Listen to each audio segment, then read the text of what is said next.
you've got to bring them into that era. You know, you've got to remind them or show them what it was actually like and what actually happened and things like that. So, you know, the number one rule in film is show, don't tell. Mm-hmm. You know what I mean? So you have to deal with that. And that, again, that was their job. What we also had to do was paint a picture of David Murray. Mm. Now, there is obviously a perception of David Murray out there, and it's primarily right. But our story starts before David Murray Boat Rangers. So that story has to be told. Mm. And you'll see some stuff in there which I don't believe has ever been seen anywhere before. It'll show him in a strange light, you know? I mean, to be not to be offensive at all, but we'll show him walking. Mm-hmm. Yeah. You know, which, again, just, I mean, it's nothing for any reason. We'll show him playing rugby. Right. You know, things like that. Just, you know, playing snooker, all that kind of thing. So, we have to deal with that. And then, so all the way through the process, despite the fact that I'm involved in most of the edit and in the sense that I'm there and whatever, I never seen anything sort of structural-wise of a film until Monday. Mm. So I was in the same boat as everybody else. Yeah. You know what I mean? It was it'd be, oh, there's a... And so, and I know there's kind of a lot of people who are desperate to get the film out there. Yeah. But, as I said to you before in the show, and it was drummed into me time and time again, Graham, with films, there's two things that are always prevalent. One, everything costs money, and two, everything takes time. Absolutely. And you know, the other thing to take into consideration, as you well know, is that this is far too important of a project to rush out to market. You got to get it right. And, you know, you bringing in the professionals that you have, and these people that you brought on, I mean, they've not just been schooled in the art of film and filmmaking, but they've been involved in some you know, rather large projects themselves. And that is so educational, even more so than, you know, sort of the book learning and the sort of academic aspect. They've applied their trade and they've been successful. Let me ask you, the people that you've had work on this film, we've talked in the past about the fact that, you know, they're not naturally Celtic supporters, but have they given you any sort of feedback or any sort of I guess opinion on the film itself, the topics, etc.? Have they kept the poker face when it comes to that, or have they revealed you know, their personal feelings on this story and how it has been purveyed in this film? I would imagine there's a sense of pride on their end as well. No. Well, you're talking, yeah. I mean, first of all, I mean, that's a good point in the sense that, you know, I spent a lot of this time in this process with them being told this was shit, that's weak, that's this, that's that. And it can demoralise you, you know, sure, because you kind of think, fucking hell, is anything good here, kind of thing. So when it gets to the point where they're like, you have now got a brilliant film, you think, fuck me, it must be good, you know what I mean? Because I say, and I have to reiterate time and time again to all these fucking expert fucking filmmakers out there, this is a film that's been made for about under £4,000, right? And that in the sense that that's how much money has been spent on just the making. I mean, there's tons of other bits of money that were involved in other things in it, but that's how much in it. Now, that people have to remember that, you know what I mean? It's like, we didn't have the budget of fucking James Cameron here. Right. So, you know, but with that being said, to your point was that an example being when I just mentioned to one of the guys there, I said, oh, you know, you never believe it, Gavin Masterton's going bankrupt. First thing the guy said to me was, I bet he's got his money in his wife's name. Yeah. You know what I mean? Yeah. And it's like, as I say, although these people aren't coming from a Celtic background, they're coming from a working class background, right? A stick it to the man background, right? And have an understanding and a respect to Celtic. You know, one was a Liverpool supporter, one's an Everton supporter, and they just got it. You know, they had to get it. And they themselves, because of the pride in their work and the professionalism they show, they became experts in the subject matter because they had to. They couldn't just go into it blind, you know what I mean, and say, oh, this, that, because, you know, it would just take forever. And, you know, they understood what I was trying to do. And they were shocked by some of the information in it, you know, really, really shocked. Perhaps not the stuff that was really relevant to Celtic supporters, but stuff about the judges and things like that. They were just like, what the fuck? Is this real? Is this serious? Mm-hmm. And then they would go and check it and be like, holy shit, you know? Yeah. And that was good because that inspired them to create ways to emphasise what had been told to them through the book. Right. Now, you bring up David Murray, and just this week, I mean, the timing could not be more perfect. We get word out about, really the crown jewel of this Murray myth, if you will. I mean, his standing and his presence within Charlotte Square has been marginalized to the point of being almost unrecognizable. I mean, with Murray International Holdings losing essentially all of their place within Charlotte Square, there's a redirect now that Murray Capital has some sort of presence.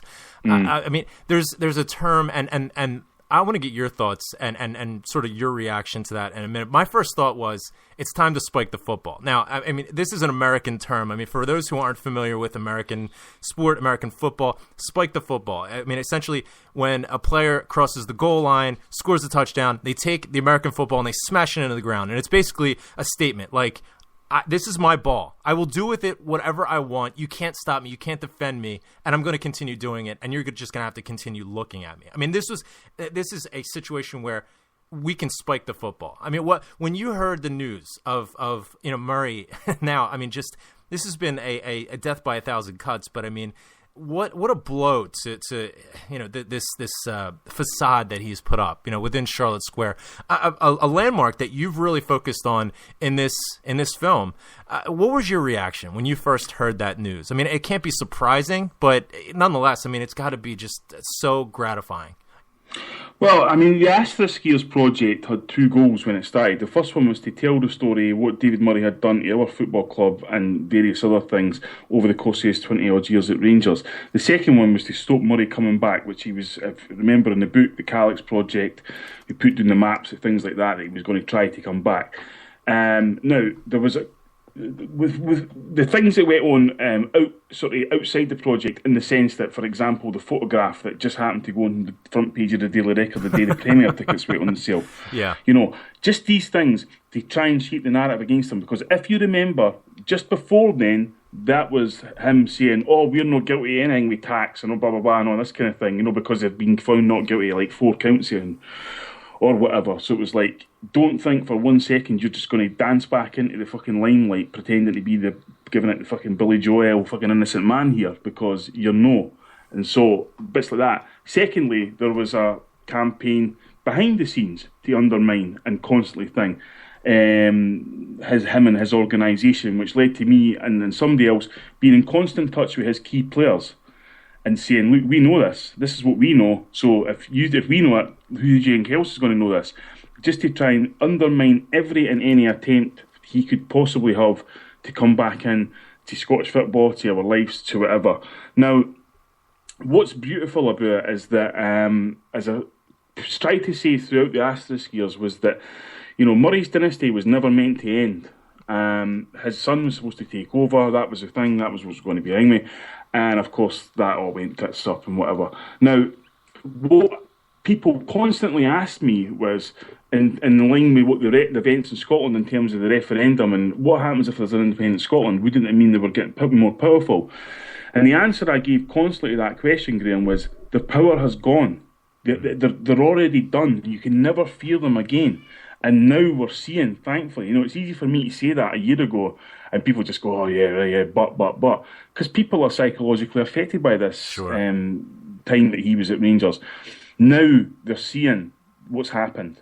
Yeah. There's something happened towards the end of Murray's tenure, which I'll reveal in the film, that made the Edinburgh establishment kind of go, "Time up, Dave. Piss off now, please." Yeah. And so that was always going to happen. So what Murray basically did was, again, not illegal, but as unethical as it gets, is that MIH was always going to go bust. It just always was. So what he's done pretty much since leaving Rangers is hive off the best bits of MIH to family members, and then he's just going to throw the company into liquidation. Mm-hmm. Do you know what I mean? Now, that, for a guy who was kingpin, he was numero uno, is fucking incredible. It is absolutely incredible.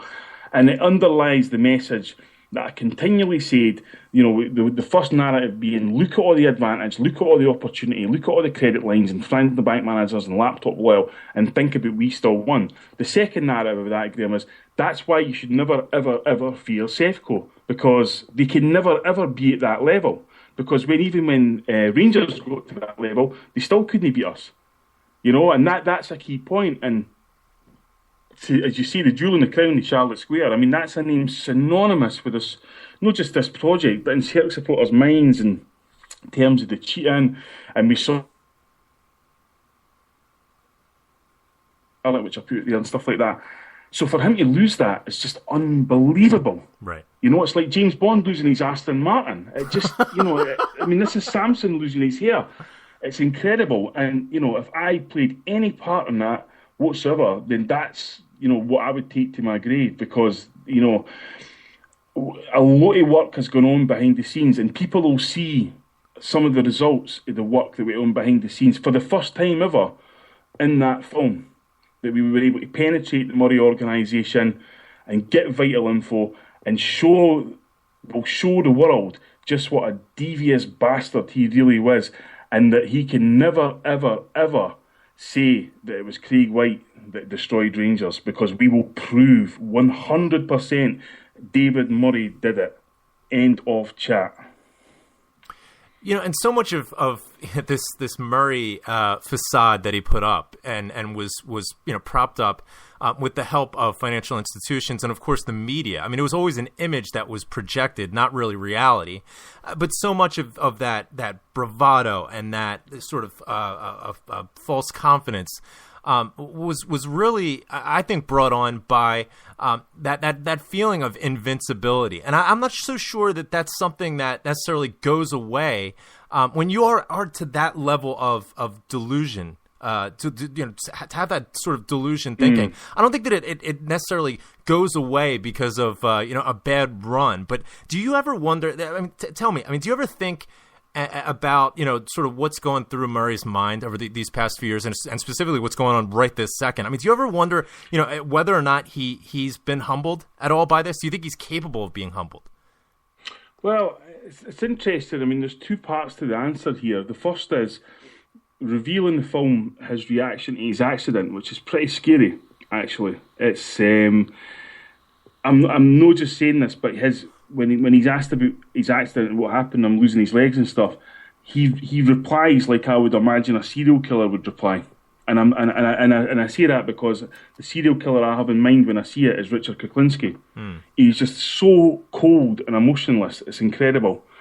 The second part of that is that, yeah, I mean, the invincibility thing, I mentioned in a blog today, and it's something I never mentioned before, when I was filming in Charlotte Square, filming all day, and this guy comes up to me, and I've no idea who the guy was, well-heeled, well-suited, all that kind of thing. And he kind of asked what we're doing, and of course we never kind of went straight and balls out and told him, it's a film with David Murray. He was kind of like, it's sort of talking about the Edinburgh establishment and all that kind of thing. And the guy just sort of looking at me, and he was quite, a very well-to-do sort of guy. And we chatted back and forth about it in general terms and all that kind of thing. And just before he went, Graham, he said to me, you seem like quite a bright, intelligent guy. And I went, oh, thanks very much. And I was ready to say, yeah, you patronising dick. And he said, but let me tell you something, see this film that you're doing and things like that. He said, you shouldn't do that. And I said, why? And he said, because see the kind of information you're talking about, it's all right, people like us talking about it, but the general public, they shouldn't be aware of this, like. And I just thought, you arrogant bastard. You know what I mean? Like, and this is it. It's like, that's the mentality, Graham. It's like, run along now. We can handle it for here. You know? Right. And we and it's fucking so prevalent in Britain with the ruling classes.